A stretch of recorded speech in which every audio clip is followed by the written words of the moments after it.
보겠습니다. 네, 우리 데살로니가 후서 2장 3, 4절 짧습니다. 제 성경으로는 신약 334페이지에 데살로니가 후서 2장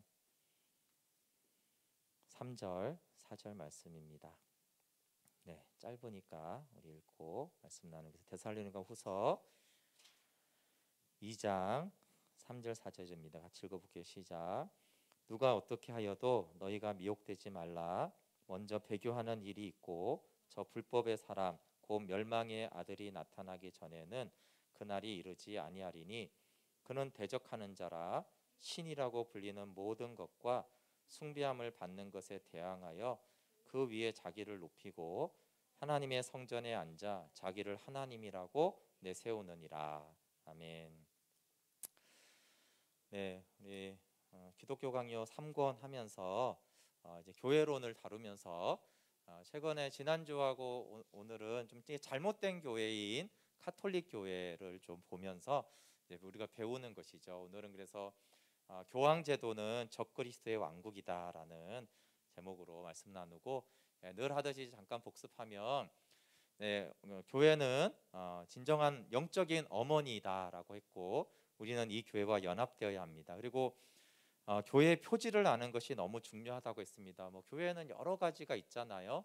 조직도 있고 셀도 있고 팀도 있고 재정도 있고 뭐 문화도 있고 여러 가지가 있지만 교회의 표지는 바른 복음과 바른 예배라고 그랬어요. 그게 이제 기둥으로 딱 서고 나머지가 이제 더 아름답게 갖춰지는 것이 교회입니다. 그러니까 막 병자가 치유되고 은사가 있는 게 좋은데 그건 없어도 바른 복음과 바른 예배는 있어야 되는 거예요. 예배당이 없어도 바른 복음과 바른 예배. 그래서 표지는 이제 무조건, 그러니까 이것이 없으면 교회가 아닌 것이고, 다른 것들은 이제 교회를 더 건강하게 하는 것들이니까 모든 것들이 더 아름답게 세워지는 것은 당연히 좋습니다. 그래서 교회 표지를 아는 것이 너무 중요하고, 교회가 연합이 돼야 되는데 그것은 믿음의 일치가 연합의 조건이라고 했어요. 그리고 거짓 복음과 미신적인 예배가 있다라면 그럼 부패하고 거짓된 교회이기 때문에 이제 떠나야 된다라고 했고, 그렇지만 이제 각 성도들이 이제 교회론이 바르게 돼야 되고 또 교회도 바른 교회를 세워가려고 해야 되고, 양자가 다 교회가 뭔지를 알고 교회의 표지를 세워가야 됩니다. 근데 이제 한 가지가, 이제 하나님 전능하신데 왜 이제 사람의 봉사를 통해서 교회를 세우시는가라고 했을 때, 먼저는 겸손이라고 그랬고, 똑같이 뭐 제가 설교자지만 하나도 나은 것이 없는 연약한 사람을 통해서 말씀을 전함으로 겸손한 거죠. 뭐 제가 누가 보내서 그 영상을 하나 봤는데 막 나중에 백보자 심판에서 어마어마하게 이렇게 하잖아요. 그렇게 그 앞에서 안 믿을 사람이 누가 있어요? 근데 이제 마지막 심판 때는 그때 믿는다고 해도 지옥 간다, 이제 그런 건데, 그렇게 이제 하나님이 영광 중에 나타나죠 하면은 아니죠. 그리고 이제 왜 질그릇 안에 있는 보배를 더 귀하게 여기는 거라고 그랬어요, 그렇죠? 그래서 말씀을 전하거나 목회자만이 아니라 뭐 교사나 이렇게 말씀을 나누는 사람이 연약할 때 그게 이제 걸림돌이 되는 건 사실이에요. 그렇지만 그때 그 안에 있는 보배를 귀하게 여긴다라면 오히려 하나님 더 기뻐한다고 그랬어요. 야, 너는 껍데기가 아니라 너는 보화, 진짜 복음을 귀하게 여기는 존재구나. 그래서 이 두 가지를 오히려 테스트하기 위해서 사람을 봉사로 쓴다고 그랬고, 교회에서 복음 선포의 직책은 특히 중요하고, 권위와 발언권은 소명과 충성됨의 근거로 해야 됩니다. 교회 정치가 뭐 우리가 세상 정치를 하려는 것이 아니고 이 성경에 있는 것에 충실한 교회 정치가 매우 중요합니다. 그래서 감독은 이제 예수님이 정한 것이 아니라 불화를 막기 위해서 교회가 세웠다고 그랬어요.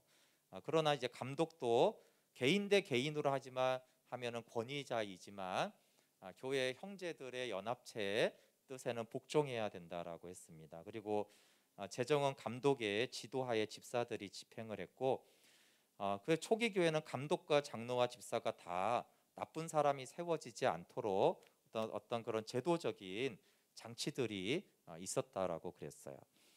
그러면서 이제 지난주에 이 이 교황 제도에 대해서 좀 나눴는데, 교황 제도가 뭐냐면 이 초기에 바른 정치를 완전히 뒤엎은 것이 교황 제도라고 그랬어요. 그러니까 우리가 뭐 교회 정치 나는 몰라, 상관없어, 그렇지 않고, 그러면은 이제 카톨릭 교회처럼 돼가도 이제 모르잖아요. 그러면 안 된다라는 거예요. 전체적인 교황 제도가 초기 정치의 형태를 완전히 전복을 시켰습니다. 먼저는 그래서 감독 선거할 때 평신도들이 투표권이나 참여권이 있어야 된다고 했잖아요, 그렇죠? 근데 카톨릭은 그걸 싹 없앴어요. 교황 제도가 확립이 되면서. 그러니까 그냥 이제 배정해 주는 대로 그냥 성도들은 뭐 오늘날로 말하면 그냥 담임 목사가 그냥 딱 오면은 그냥 수용을 해야 되는 것이지, 거기에 대한 어떤 권한이나 권리가 전혀 없습니다. 그리고 이제 로마 교황청의 수익권은 거짓말이라고 했고, 예수님도 초기 교회도 그런 걸 인정하지 않았다고 그랬어요. 그리고 사람이 교회 머리가 될 수는 없잖아요. 그래서 역사적으로는 로마 황제가 교황의 수익권을 이렇게 주었어요. 그러니까 이제 웃긴 거죠.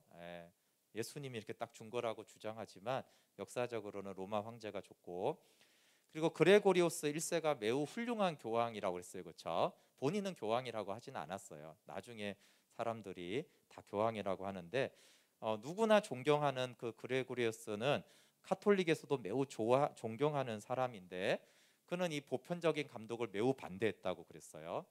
근데 후기 교황들은 위대한 그레고리우스 1세, 뭐 그레고리 찬트 이런 거 들어봤죠? 그런 걸 한 사람이에요. 그런데 그가 반대했던 보편적인 감독인 교황 제도는 다음에 사람들이 찬미를 했습니다.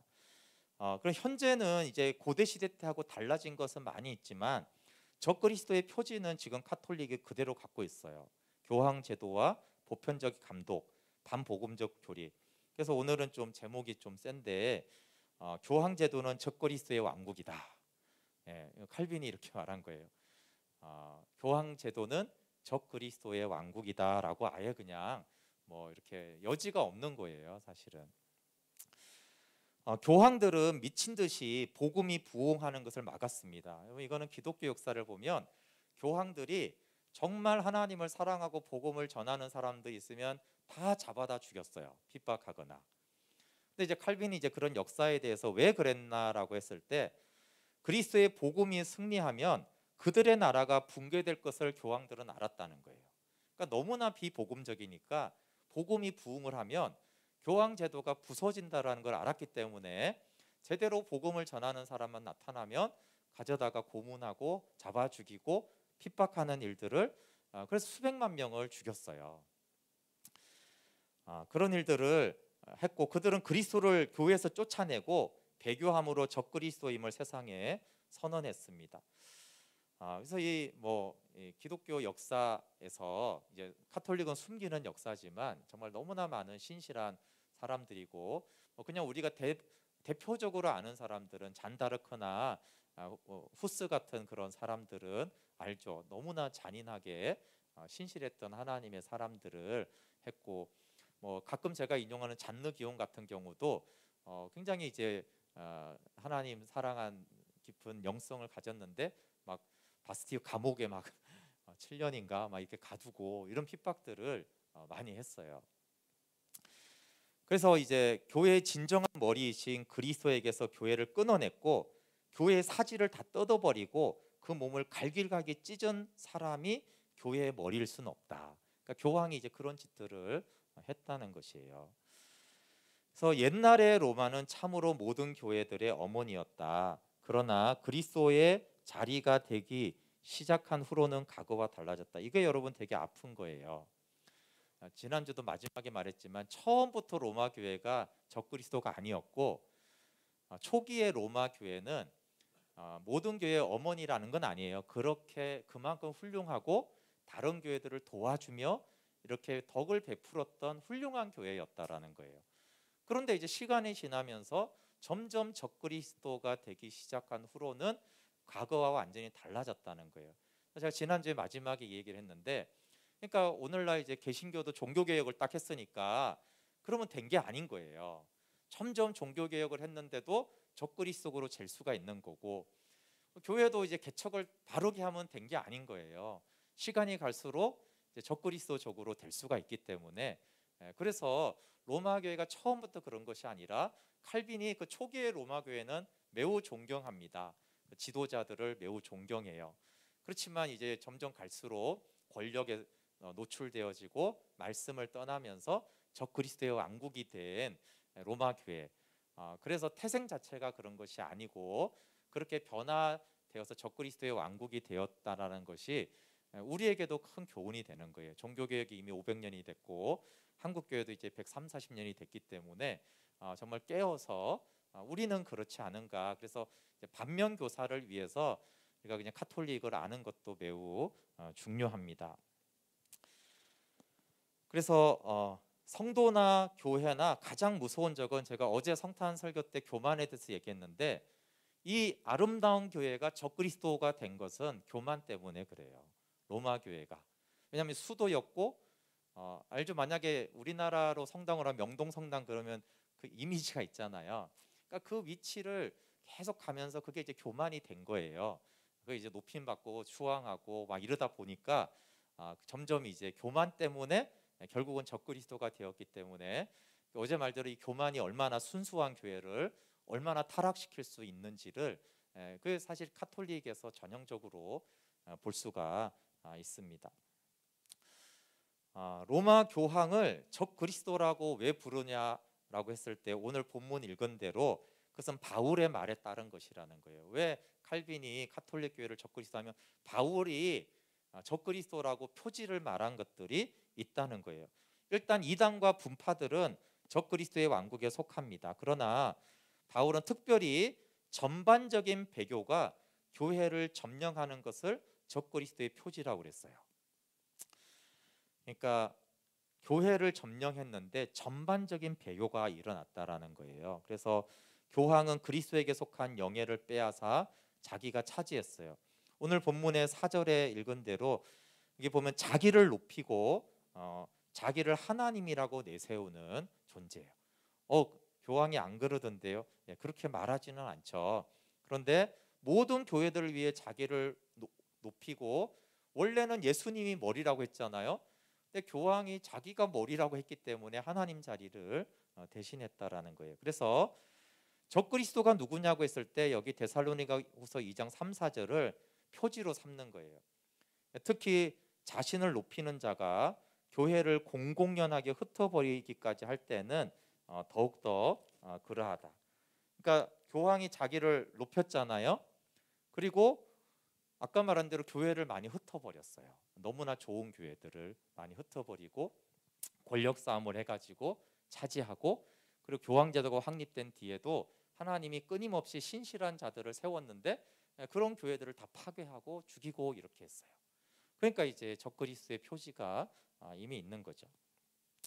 그래서 칼빈이 이렇게 말해요. 나는 사람들의 악행을 말하지 않고, 이 말은 교황들의 부패와 거짓이 있어요. 근데 그들의 뭐 도덕적인 문제, 개인적인 무식, 뭐 악행 이런 거 난 말하지 않겠다는 거예요. 그거보다 더 중요한 것이 있는데, 그것은 교황 제도 자체가 교회 질서와 정면으로 충돌한다는 사실을 나는 보여주고자 한다. 그러니까 뭐 착한 사람이고 도덕적으로 훌륭한 뭐 교황이 되든 나쁜 그게 지금 중요한 게 아니라는 거예요. 더 중요한 거는 교황 제도가 얼마나 큰 문제가 있는가라는 거예요. 그래서 교황이나 사제들의 부패, 그들의 무죄와 상관없다. 교황 제도 자체가 매우 비성경적이고 적그리스도적이다라는 것이에요. 뭐 이거는 그냥 지나가도 되는데, 칼빈이 뭐 간단하게 교황들 사이의 지배적인 비밀 신학을 이렇게 말했더라고요. 이거는 이렇게 말해서 카톨릭 신자의 소수가 말하는 이것은 오래전부터 교황들의 상대적인 종교였다. 그러니까 카톨릭 신자들도, 보통 신자들도 이렇게 말하지 않는다는 거예요. 근데 오히려 교황들은 오래전부터 사실 이런 믿음을 가지고 교황들이 내려왔다라는 거예요. 겉으로는 그렇게 하지 않지만. 그러면서 여기 보면 말도 안 되게 하나님은 없다. 그리스도에 관한 모든 기록과 교훈은 허위와 기만이다. 내세와 최후의 부활에 관한 교리들은 우화에 지나지 않는다. 그래서 그 카톨릭 일반 신자들도 믿지 않는 그런 수준의 엉터리 믿음을 교황들은 가지고 내려왔다라는 것이에요. 네, 교황제도 하에서 교리의 순수성을 완전히 더럽혔습니다. 네, 교황제도가 교리의 순수성을 더럽혔다라는 게 되게 중요해요. 그래서 일반적으로 이제 교리가 왜 더럽혀졌냐 하면 그 전에 이 교황제도가 문제인 거예요. 그러면서 교회의 권한은 하나님의 말씀에 의해서 제한된다. 이게 이제 기독교에서는 되게 당연한데 이게 이제 카톨릭에서는 이렇게 생각하지 않아서 그래요. 그래서 교회를 세우는 유일한 방법은 사역자들이 그리스도께서 그 권위를 유지하도록 노력해야 되는 거예요. 그러니까 사역자들이 할 일은 예수님이 이 교회의 주인이 되도록 계속 노력을 해야 되는 거죠. 그래서 오직 그리스도만 교회의 선생이 돼야 돼요. 그래서 교회의 권한은 제한이 돼야 하고 사역자들은 주의 말씀을 따라서만 가르치고 대답할 권위가 있어요. 그리고 성도들도 하나님의 법을 따라서 응답하고 대답을 해야 됩니다. 예언자들과 사도들을 보면은 신구약이죠. 근데 그들은 보내신 이의 명령만을 충실하게 전했어요. 그리고 더 놀라운 것은 우리 주 예수 그리스도조차도 내가 전하는 것은 아버지의 것을 전한다라고 했어요. 자기의 것을 전하지 않는다라고 했어요. 이게 모든 사역자들의 본이 되어야 하죠. 그래서 교회의 권한은 무한한 것이 아니라 주님의 말씀에 복종을 해야 됩니다. 그러니까 가르치는 건 뭘 가르쳐야 돼요? 주님의 말씀 안에 있는 것만을 가르쳐야 돼요. 너무 당연하지 않나요? 이런 생각이 들죠. 이게 너무 사실 당연한 거예요. 그런데 교황제도가 세워지면 이걸 벗어나요. 말씀을. 그리고 개신교도 조금씩은 벗어나고 있기 때문에 매우 주의해야 되는 일이에요. 성경은 그리스도와 영생을 증거하잖아요. 근데 뭐 우리 기독교는 카톨릭처럼은 안 하지만 세상일, 인간사를 말하고 서기관처럼 그렇게 가르치는 것도 사실은 주의 말씀을 벗어나는 일이기 때문에 경계를 해야 됩니다. 신약 시대를 전체적으로 우리가 마지막 때 말세라고 부르는 중요한 이유 중에 하나가 뭐냐 하면 이미 예수님의 말씀 교훈이 완전하기 때문에 더 이상 뭔가를 만들어낼 필요가 없다라는 것이 우리가 신약 시대 전체를 말세다 마지막 때다 부르는 이유예요. 근데 여러분 알지만 그 기독교 안에서도 자꾸 뭐 계시록 같은 걸 하면서 이런 말세에 주어지는 말씀이 특별히 이렇게 하는 것들이 다 성경의 말씀을 벗어나는 거예요. 그렇죠? 이미 말세에 완전한 계시는 그리스도의 말씀으로 다 주어졌어요. 그리고 신천지도 이제 뿌리가 이게 계시록 시대 때 특별한 말씀이다 이러면서 이제 이단 교리를 만들거든요. 그러니까 말세에 무슨 다른 복음이 있는 것처럼 하는 것들은 다 벗어나는 거예요. 카톨릭은 뭐 그 정도가 아니라 훨씬 더 많은 걸 만들었죠. 신구약 성경에 포함되지 않는 것은 그 어떤 것도 하나님의 말씀으로 받아들여서는 안 되며 교회에서 하나님의 말씀으로서 인정을 받아서도 안 된다. 그래서 사도들도 말씀을 능가할 자유가 없었어요. 그리고 후계자들은 더 없었죠. 근데 지금 우리가 어떻게 말씀을 더 추구할 수가 있겠어요. 그래서 새로운 교리를 만들어서 안 되고 성경에 봉인돼 있는 것만을 우리는 가르쳐야 됩니다. 그러면 왜 이렇게 너무나 단순한 것들을 이렇게 계속 칼빈이 강조하냐면 카톨릭이 이렇게 하지 않았던 것들을 이제 들어보면 그렇구나라는 걸 알 수 있어요. 말씀에 의거하지 않은 교리적 무호성을 주장하는 것은 불가하다. 그리고 말씀에 근거하지 않는 교리를 만들고 이 교리는 무호하다, 완전하다라고 하는 것은 불가능하다는 거예요. 왜냐하면 카톨릭이 이렇게 말하기 때문에 그래요. 성경에 없는데 근거가 없는데 교리를 만들어 놓고 이 교리는 완전하다라고 가르치고 있어요. 그렇게 하는 이유는 이거예요. 이렇게 가르칩니다. 그들은 교회 회의, 교회 전체 회의가 성령의 직접적인 지배를 받기 때문에 오류를 범할 수 없다라고 서슴지 않고 결론을 내린다. 예, 그러니까 성령을 핑계로 오류가 없다는 거예요. 예, 성경이 없어도 한 교회가 아니라 전체 교회가 모여가지고 회의를 했어요. 그래서 어떤 교리를 딱 만들잖아요. 그러면 그곳은 성령이 지배하는 곳이기 때문에 성령에 의해서 그것은 오류가 없는 진리다라고 이렇게 근거를 만드는 거예요. 실제로는 하나님 말씀을 무시하고 자기 기분에 따라서 교리를 만들어 놓고는 그 교리를 표준으로 또 신조를 만들어요. 그 다음에 이 교리를 다 동의하지 않으면 그리스도인이 아니고 지옥 간다라고 카톨릭이 가르치는 거예요. 왜 그러냐 하면 그들은 새로운 신조를 만들어낼 권한이 교회에 있기 때문이라고 믿어요. 이게 기독교하고 굉장히 다른 거예요. 카톨릭은 새로운 신조를 우리가 믿음을 고백을 하는 거를 교회가 만들어낼 권한이 교회에게 있다고 믿어요. 근데 기독교는 그런 권한이 교회에 없다라고 믿는 거예요. 우리는 성경이 없는 거는 우리는 만들 수도 없고 주장할 수도 없다라는 거고, 카톨릭은 성경이 없어도 우리가 모여서 이게 만들어낼 수 있다. 왜냐하면 성령에 의해서 이렇게 믿는 것이 큰 차이예요. 그들이 왜 이렇게 교회의 무호성을 주장하는데, 사실은 이제 그게 교황의 무호성이죠. 교회의 결정을 이제 교황이 갖고 있으니까. 근데 이제 그들은 교회가 무호하다 이렇게 하는데, 성경을 가지고 에베소서에 티나 주름 잡힌 것이나 이런 것들이 없게 하셨다라는 거나 진리의 기둥과 터라고 하지 않았느냐. 그러니까 흠이 없다 교회는. 그러니까 흠이 없는 교회가 이렇게 성령 안에서 결정하는 거는 또 이제 흠이 없다 이렇게 말하는 거예요. 칼빈도 교회 전체로는 은사가 부족하지 않아요. 그러나 주님은 교회가 겸손하도록 필요한 것 이상을 주지 않았어요. 교회에 하나님 필요한 걸 다 줬지만 동시에 교회는 매우 연약하게 했어요. 하나님은 교회도 겸손하라고, 교회가 부족하기 때문에 교회가 하나님을 늘 의존하도록 하셨어요. 그래서 교회는 무호하지 않아요. 그러면서 이렇게 말합니다. 교회의 모든 신자가, 아니 목사부터 모든 성도가 다 흠이 있는데, 다 불결한데, 모든 구성원이 흠이 있는데 어떻게 그 모임이 흠이 없느냐. 너무 말도 안 되는 주장을 하는 거죠. 그래서 말씀과 성령은 분리될 수 없다라는 걸 가르쳐요. 이거를 이제 설교 때 이제 칼빈이 가르치는 게 아니라 교회론에 대해서 말하는 거예요. 왜냐하면 말씀 없이 성령으로 교회가 무호하다라고 카톨릭이 가르치기 때문에 그거는 말씀과 성령을 분리시켰다라는 뜻이에요.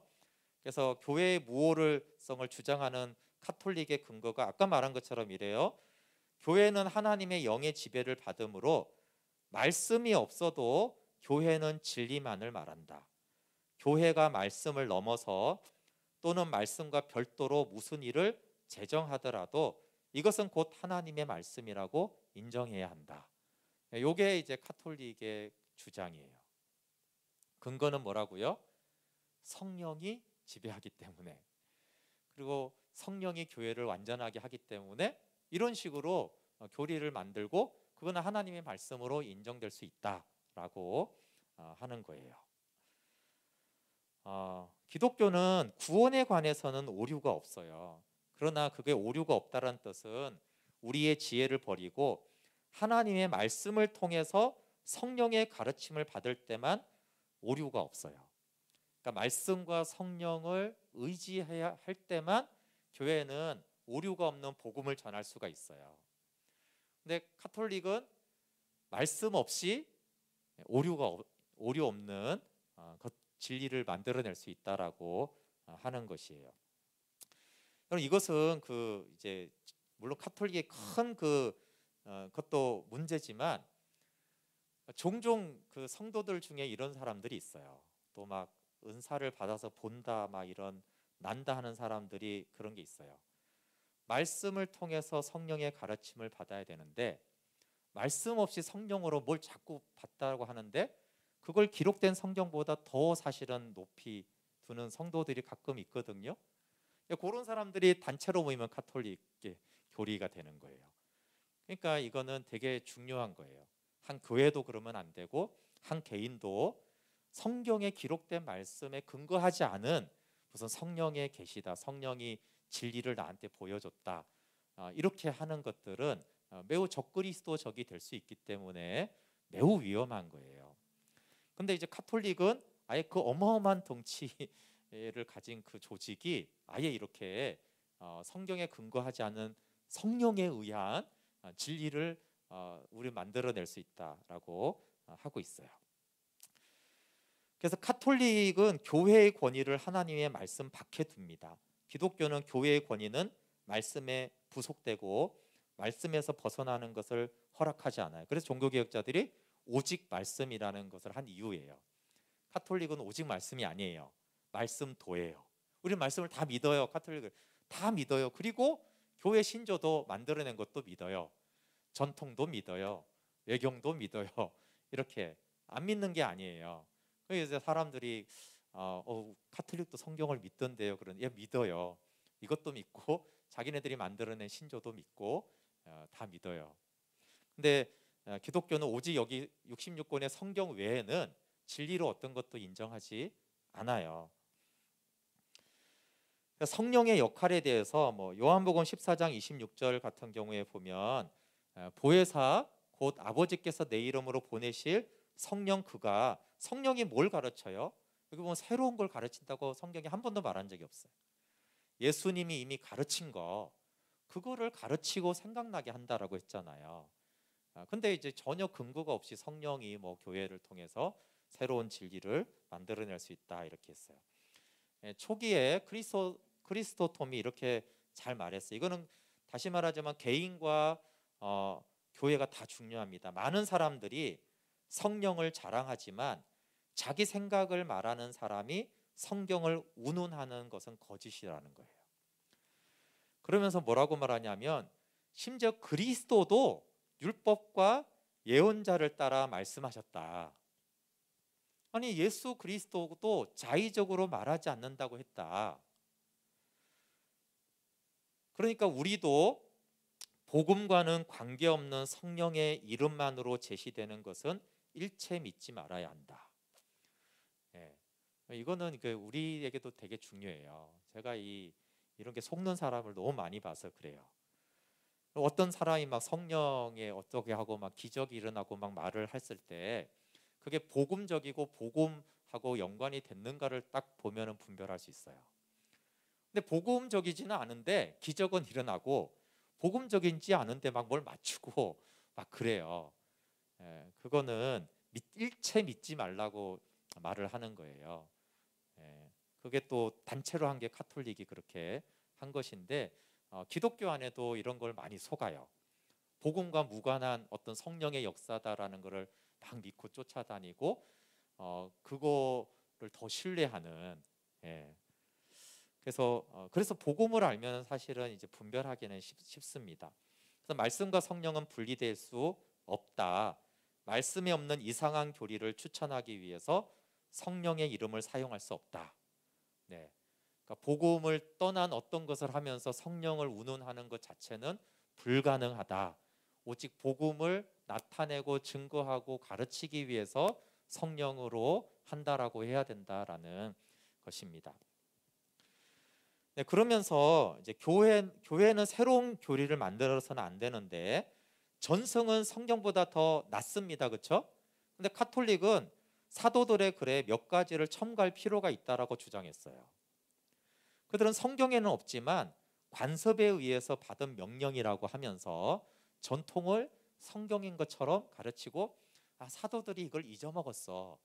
그러니까 우리가 조금 더 이렇게 추가해야 돼. 이렇게 하면서 그 전승 내려오는 전통을 마치 사도들의 가르침과 동등한 권한을 줬어요. 그래서 새로운 교리를 만들어서는 안 된다는 게 우리의 일관적인 주장이고 교회는 말씀에 계시되지 않은 것을 하나님의 말씀이라고 주장해서는 안 돼요. 그러면 도대체 이제 카톨릭이 어떤 교리를 만들어서 이러냐? 기독교 강요는 없고요. 그냥 제가 그냥 대충 찾아고만 이렇게 하면은 어떤 교리를 도대체 만들었길래 칼빈이 이렇게 자꾸 얘기하느냐라고 하면은 역사적으로 좀 한 600년대부터 보면 마리아와 죽은 성인들과 천사들에게 기도를 해요. 우리는 예수님을 통해서 아버지께 기도하잖아요, 그렇죠? 삼위 하나님께는 기도할 수 있는데 이때부터는 죽은 성인들, 베드로시여, 뭐 어거스틴이시여 이렇게 하면서 그들에게도 기도하고 천사들에게도 가브리엘 천사에게도 기도하고 이렇게 마리아에게도 기도가 시작이 됐어요.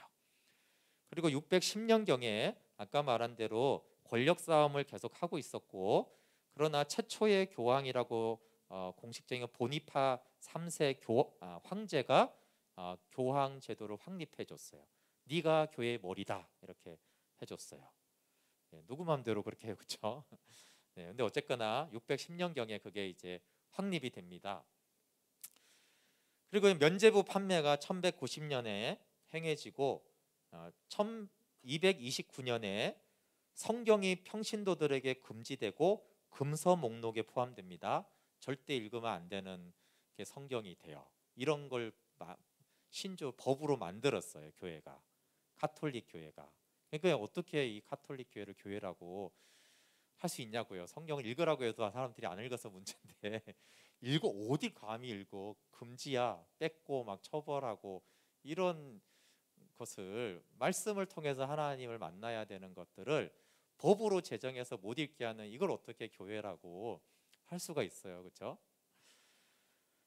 그리고 이제 1439년에 연옥교리를 만들고 그 다음에 1545년에 교회의 전통도 성경과 동일한 권위를 가진 것으로 인정된다 이렇게 했어요.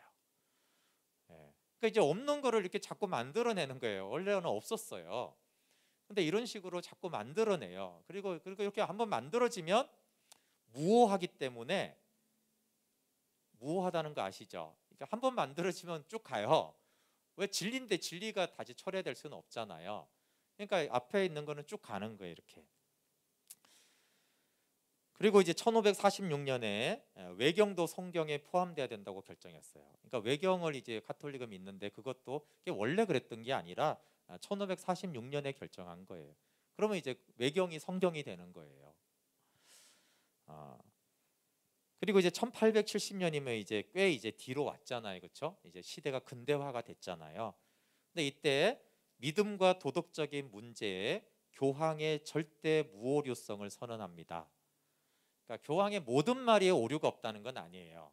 그렇지만 믿음의 문제에 대해서거나 어떤 도덕적인 문제를 교황이 결정해서 교회 이름으로 선포를 하면 그 교황의 선포는 무효하다라고 이제 아니 이걸 이렇게 1800년대 이런 걸 하는 게 놀랍지 않습니까? 이게 무슨 500년 뭐 그 아주 고대 시대 때 중세 시대 때 이런 황당한 얘기를 하면은 모르겠는데 이미 과학이 얼마나 발달을 했는데 교황이 쉽게 말해서 뭐 법원에서 결정하면 그냥 농담을 말하는 건 아니에요. 그러나 아니 법원이 판결한 게 무효하지는 않잖아요. 근데 이제 그들은 이제 교황이 그렇게 마치 사법 제도처럼 신중하게 딱 결정해서 발표하면 무효하다. 그러니까 진리다 그 말이에요. 진리. 영원한 진리. 교황의 말이 성경에 없는 거를.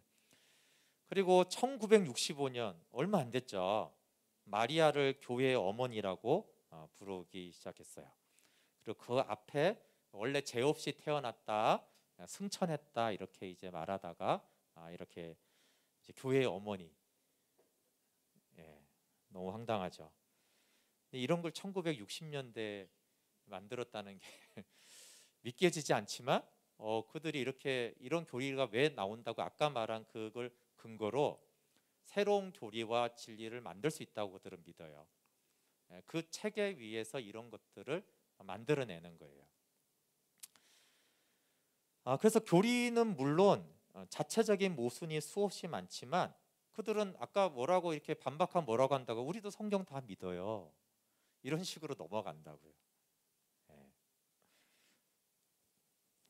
마리아가 죄 없이 잉태하고 승천했다는 것을 잘못이라고 시인하지 않아요. 지금도 그래요. 근데 은근 막 그런 걸 물어보면 성경이 어디냐고, 그걸 핵심 교리는 아니에요, 이러고 슬쩍 넘어갑니다. 아니, 핵심 교리든 가지 교리든 왜 성경에 없는 걸 진리라고 말하냔 말이에요. 그렇잖아요. 뿌리가 문제든 가지가 문제든 나무 이파리가 하나가 문제든 그걸 이제 진리로 믿고 있는, 성경에 없는 걸 믿고 있는 것 자체가 문제인데, 그런 거를 뭐 우리가 그렇게 우리는 예수님을 믿어요 이렇게 이제 말하고, 왜냐하면 현대 생각해 보니까 좀 이상하잖아요. 그렇지만 그걸 취소하지 않아요. 왜요? 무오하잖아요. 교황은 무오하니까 이걸 취소해 버리면 교황이 무오하지 않잖아요. 그러니까 지금 카톨릭은 사실 교리적으로 이렇게 반박하면 스스로가 넘어지는 거예요. 왜 교황 무오수를 만들어 가지고 교황 무오수를 안 만들어서 우리가 실수했다 이렇게 해버리면 되는데, 교황은 무오한데, 그래서 마리아가 죄가 없다고 한번 그러면 영원히 죄가 없는 거예요, 마리아는. 그래서 이제 요즘에는 워낙 발달됐기 때문에 사람들 지식이 있고 그러니까 이제 그걸 없애지는 못하고, 뭐 그거 우리도 뭐 그거 주 아니에요, 뭐 별거 아니에요 이런 식으로 이제 넘어가지만, 솔직히 그런 건 변명을 하는 것이고, 안 믿으면 없애야죠. 근데 없애겠다고 공포를 하지 않아요.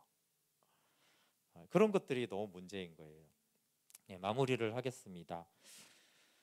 여러분, 잘못된 교리를 만드는 근본적인 문제를 아는 게 더 중요해요. 제가 이렇게 잘못된 교리를 하면은 사람들이 이런 걸 보고 깜짝 놀라는데, 칼빈이 이런 걸 보다 더 중요하게 여기는 것은, 더 근본적인 문제는 잘못된 교리를 만드는 시스템 자체가 교황제도라는 거예요. 그래서 교황제도가 적그리스도적이라는 거예요. 왜냐하면 저거 다 교리 없애도요, 교황제도라는 그 엉터리 적그리스도적인 왕국이 있으면 저보다 더한 짓도 할 수 있는 시스템이 구축이 돼 있으니까 그래요. 그래서 이제 칼빈이 교황제도를 아주 자세하게 문제 삼는 거예요.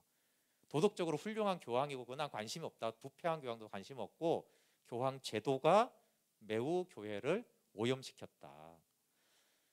그래서 이제 교회의 무호성이나 전통 같은 잘못된 기초를 만들어, 왜 교황제도가 너무 강력하니까 이런 거짓된 거를 만들어도 누가 반대를 못하는 거예요. 원형 황제와 같은 지위를 예전에 갖고 있었으니까. 그래서 교황제도가 예언자들과 사도들과 심지어 그리스도보다도 자기를 더 높였어요. 사도들도 마음대로 교회를 만들지 못했단 말이에요. 예수님이 증거한 복음만 전했단 말이에요. 근데 교황이 뭐라고 사도들도 만들지 않은 그런 교리들을 막 탄생을 시키냐고요. 그렇죠? 우리가 복생 때 많이 들었잖아요. 바울도 전성된 복음, 사도들이 전하는 복음을 전했지 사도 바울이 뭘 만들어서 전한 게 없어요. 근데 교황은 막 만들어내는 거예요. 그러니까 그리스도보다 자기를 더 높이고 있는 그런 자가 그리스도를 대적하고 자기를 하나님이라고 하는 것과 뭐가 다르냐 하는 거예요. 그래서 입으로는 그리스도를 주라고 하지만 사실은 그리스도를 쫓아내고 자기가 거기에 딱 앉아 있는 그것이 이제 교황 제도이고, 그러기 때문에 입으로는 그리스도를 주라고 말하지만 적그리스도가 되어서 그리스도를 대적합니다. 그래서 칼빈은 이 교황 제도 하에서 교리의 순수성이 완전히 더럽혀졌다는 거예요. 더 강조하는 게 뭐냐면 교황 제도예요. 교황 제도가 이 교리를 오염시킬 수밖에 없는 구조가 되었다라는 거예요. 그래서 교황 제도라는 기초, 근데 이게 정치 제도예요. 정치 제도, 우리가 관심 없는 그 정치 제도를 우리가 사탄이 변개를 시켜 놓으니까 우리가 믿어야 될, 구원받을 그 진리, 교리, 진리 자체를 왜곡시키는 문제가 생긴다는 거예요. 그러니까 정치가 중요하죠. 우리가 정치를 하려고 그 정치가 중요한 게 아니라, 복음의 순수성을 지키려면 어떻게 해야 돼요? 교회의 질서나 권위나 역할이나 이런 정치 구조가 성경적이어야 된다라는 거예요.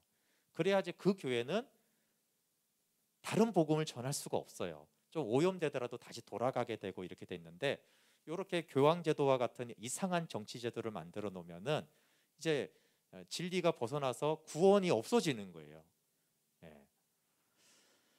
그래서 이제 교황제도의 기원과 발달을 그 칼빈은 그냥 이런 교리가 잘못됐어 이렇게보다는 이 교황 제도의 잘못된 발달 과정을 굉장히 자세하게 이렇게 설명을 해요.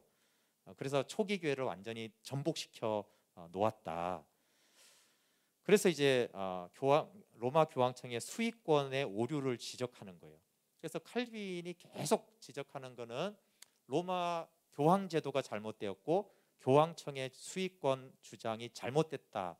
그게 뭐냐면 이렇게 제가 마지막으로 이게 헛된 기초 위에 점점 삐뚤어져 있는 탑이에요.